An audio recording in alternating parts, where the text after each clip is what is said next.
성도 여러분 평안하시지요?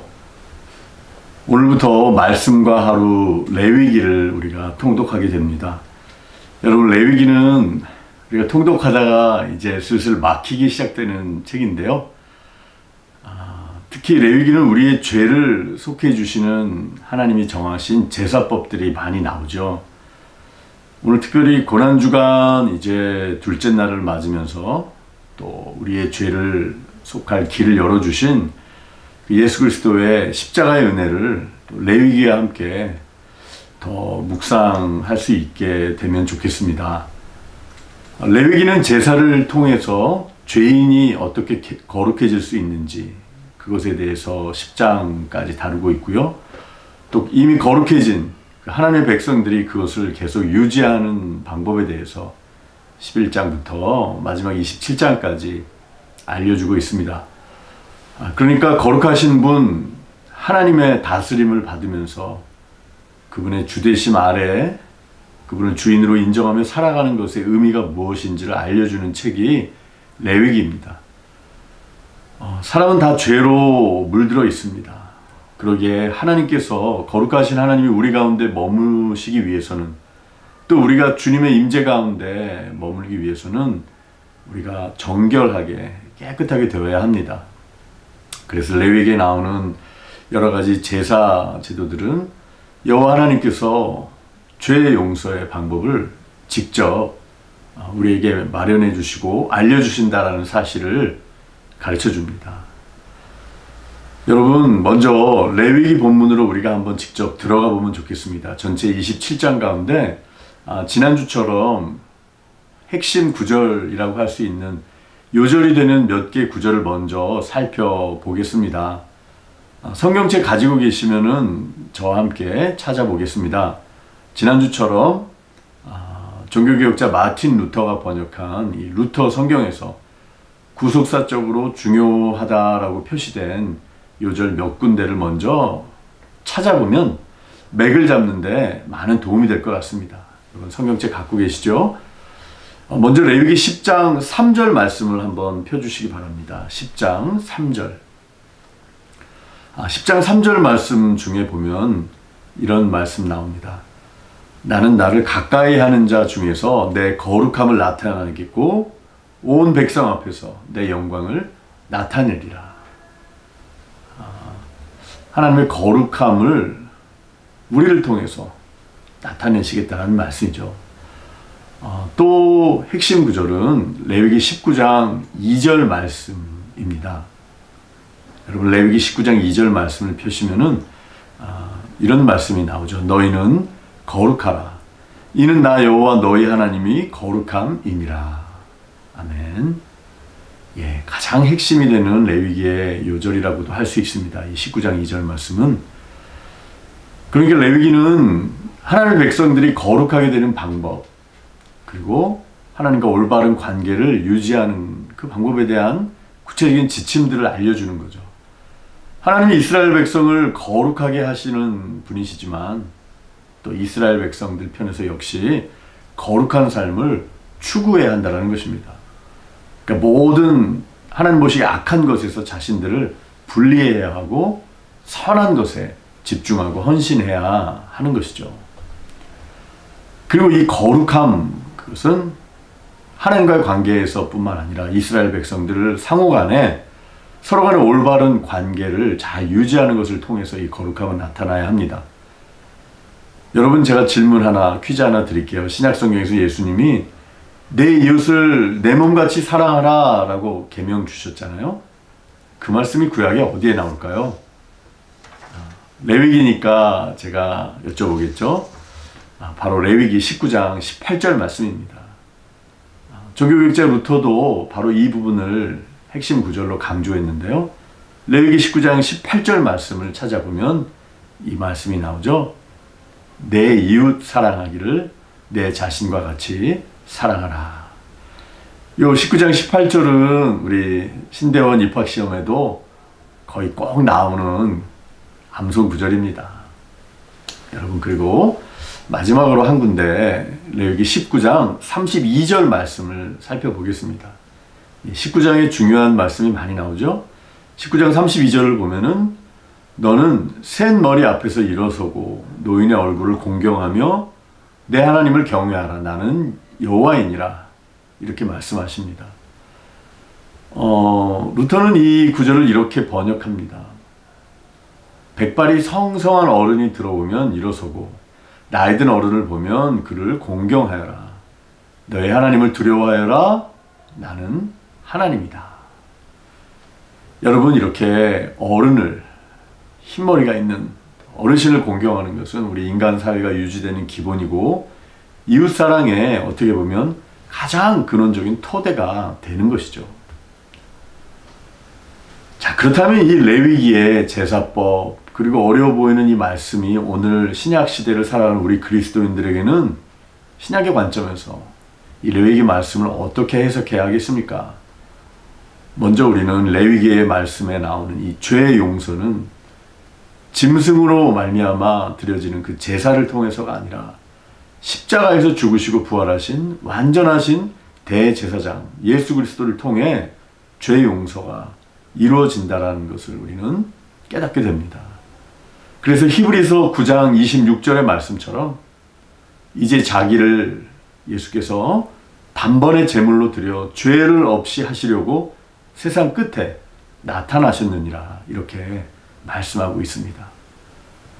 레위기에 나오는 5대 제사, 그러니까 번제, 소제, 화목제, 속죄제, 속건제는 예수 그리스도를 통해서 장차 완성될 예배의 모형이라고 할 수 있습니다. 예수 그리스도를 통해 속죄제와 속건제, 바로 죄에 대해서 죽는 것이 가능해지고요. 죄 문제 해결이 일어나고 희생과 헌신의 산제물이 되는 그것을 상징하는 이 번제와 소제는 바로 우리의 삶을 거룩한 산제소로 드리는 그 몸으로 드리는 영적 예배의 삶을 상징하는 것입니다. 성도 여러분, 바로 이 거룩하신 분은 바로 예수 그리스도이십니다. 우리들은 바로 예수 그리스도에게 속하였기 때문에 우리의 공로가 아니라 의 때문이 아니라 예수 그리스도에 속하였기 때문에 우리는 거룩하고 흠없는 존재가 되었습니다. 그리고 이제 우리들은 새 이스라엘, 하나님의 새로운 백성으로서 하나님을 기쁘시게 하는 방법으로 거룩한 삶을 살도록 도와주시는 성령님을 받은 존재입니다. 그래서 우리는 베드로전서 1장 15절 이하에 나오는 말씀처럼 그런 삶을 살도록 부름받았습니다. 베드로전서 1장 15절 이하에 보면 오직 너희를 부르신 거룩한 이처럼 너희도 모든 행실에 거룩한 자가 되라. 기록되었을 때 내가 거룩하니 너희도 거룩할지어다 하셨느니라. 자, 그럼 이제 바이블 프로젝트 레위기 개관 영상과 함께 또 레위기를 통독하시는 동안 하나님의 말씀을 잘 깨닫고 적용하시게 되기를 소망합니다.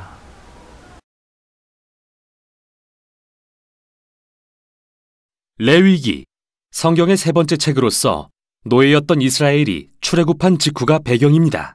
이때 하나님은 그들을 시내산 앞에 데려와 언약의 관계로 초대하시지만 그들은 금세 반역하여 언약을 깨뜨려 버리죠. 자신의 영광스러운 임재가 이스라엘 가운데 거하길 원하신 하나님은 성막의 형태로 와주셨는데 그들의 죄로 인해 이 관계는 손상되고 맙니다. 그래서 출애굽기 끝부분에 모세가 이스라엘을 대표하여 하나님이 임재하시는 회막으로 들어갈 수조차 없었던 거죠.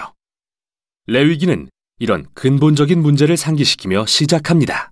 여호와께서 회막으로부터 모세를 부르시되, 과연 죄와 이기심으로 가득한 이스라엘이 어떻게 거룩하신 하나님과 화해할 수 있을까요? 이 책에 방법이 있습니다. 자비로운 하나님이 죄로 물든 타락한 백성에게 거룩한 임재 안에 살 방법을 알려주시거든요. 여기서 잠시 하나님은 거룩하시다 라는 정말 중요한 개념을 살펴보죠. 이게 이 책을 이해하는 기초거든요. 거룩이라는 말은 구별됨 또는 독특함이라는 의미인데 성경에서 하나님이 모든 것과 구별되시는 이유는 만물의 창조주이자 생명의 주관자라는 특별한 역할 때문입니다. 그러므로 거룩하신 하나님 주변의 공간 역시 거룩한 곳이며 이곳은 하나님의 선함, 생명, 정결, 공의가 넘치죠. 그래서 불의하고 범죄한 이스라엘이 하나님의 거룩한 임재 안에 살려면 거룩해져야 하는 겁니다. 즉, 그들의 죄를 해결해야 하는데 레위기의 역할이 바로 그거죠. 이 책은 매우 놀라운 대칭 구조를 이루고 있습니다. 이스라엘이 하나님의 임재 안에 거할 수 있는 세 가지 방법을 제시하는데요. 맨 앞과 뒤에선 이스라엘이 하나님의 거룩한 임재 가운데 행해야 했던 의식을 설명하고, 다음으로 하나님과 이스라엘의 중재자인 제사장의 역할에 초점을 맞춘 후 다음에는 이스라엘의 정결함에 대해 양쪽에서 짝을 이뤄 설명합니다. 그리고 책의 중앙에선 핵심 규례인 속죄일을 소개함으로써 책 전체를 연결하고, 마지막은 모세가 백성에게 신실하게 언약을 지키라고 당부하는 짧은 내용으로 끝납니다. 그럼 자세히 살펴보죠. 첫 부분은 이스라엘이 드려야 할 5가지 제사 의식에 대한 설명인데요. 이 중 2가지는 이스라엘 백성이 하나님께 받은 것에 대해 감사의 의미로 되돌려드리는 상징적인 제사이고, 나머지 3가지는 하나님께 사죄하는 각기 다른 방법입니다. 이스라엘 백성이 살아있는 동물의 피를 바치며 자기 죄로 인해 하나님의 선한 세상에 더 많은 악과 죽음을 불러왔다고 고백합니다. 그러나 그를 멸하는 대신 용서하길 원하시는 하나님은 상징적으로 동물을 죽게 함으로써 인간을 속죄하십니다. 즉, 죄를 덮어주시는 거죠. 이스라엘 민족은 이러한 제사 의식을 통해 하나님의 은혜와 공의, 그리고 악의 심각성과 결과를 항상 기억했던 겁니다. 의식에 대한 2번째 부분은 이스라엘의 7절기에 대한 건데요. 각 절기는 하나님께서 이집트 노예였던 이들을 어떻게 구하시고 광야로 이끌어 약속의 땅까지 인도하셨는지 이야기합니다. 이스라엘은 이 절기들을 정기적으로 기리며 자신들이 누구고 그들에게 하나님이 누구신지를 기억했습니다. 이제 이스라엘의 제사장에 대한 내용입니다. 아론과 그의 아들들이 처음으로 이스라엘을 대신해 하나님의 임재에 나아가도록 위임을 받고, 맞은편에선 제사장이 갖춰야 할 자격에 대해 설명합니다. 제사장은 최고 수준의 도덕성과 의식적 거룩함을 요구받았는데, 이는 그들이 하나님 앞에서는 백성을, 백성 앞에서는 하나님을 대표했기 때문이죠. 제사장의 거룩함이 왜 그리 중요한지 살펴보기 위해 앞부분 아론 가족의 위임식 직후로 돌아와 보겠습니다. 그의 2 아들은 하나님의 임재 가운데 지켜야 할 규례를 어긴 벌로 하나님의 거룩한 불에 삼켜 그 자리에서 죽고 마는데요. 하나님의 거룩한 임재 안에 사는 삶에 무시무시한 역설이 아닐 수 없습니다. 그의 거룩하심은 순전한 선이기에 이를 거역하고 모욕하는 자는 위험에 처하게 되기 때문이죠.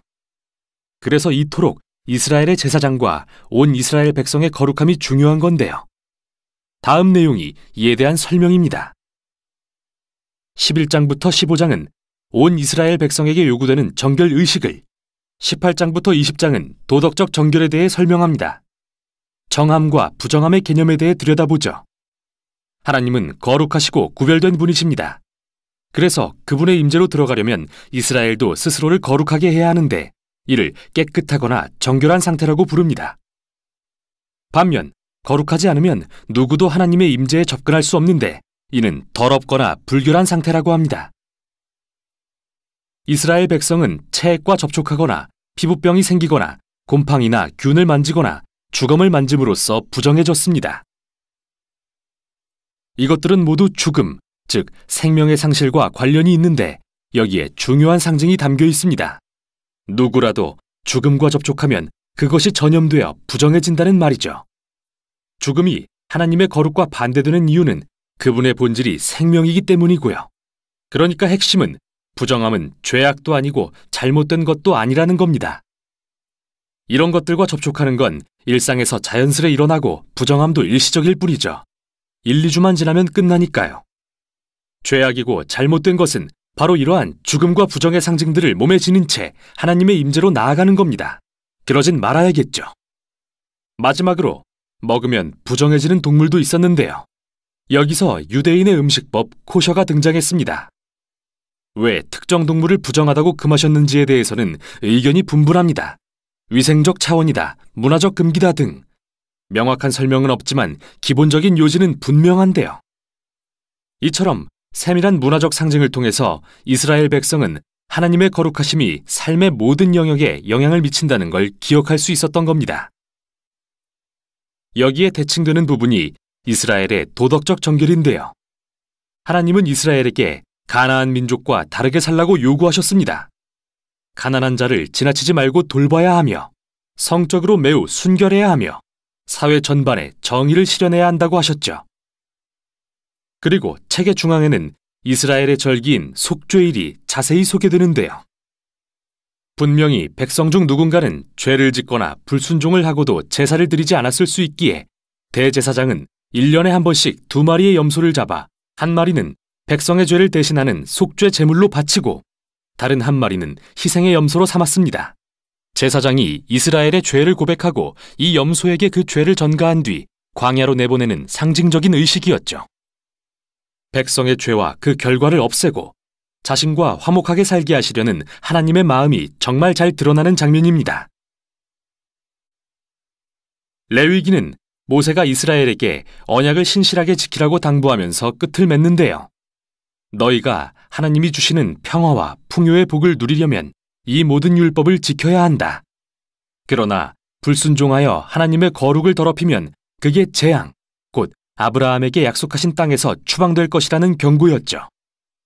레위기가 성경 전체에서 어떤 역할을 하는지 알고 싶으신가요? 그럼 다음 책인 민수기의 첫 문장을 보십시오.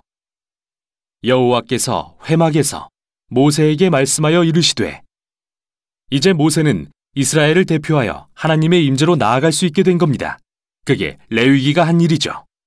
이스라엘의 실패에도 불구하고 하나님은 그들의 죄를 덮을 방법을 제공하시고 자신과 화목을 이룰 수 있게 하셨는데 레위기는 바로 이 방법에 대한 책이었습니다.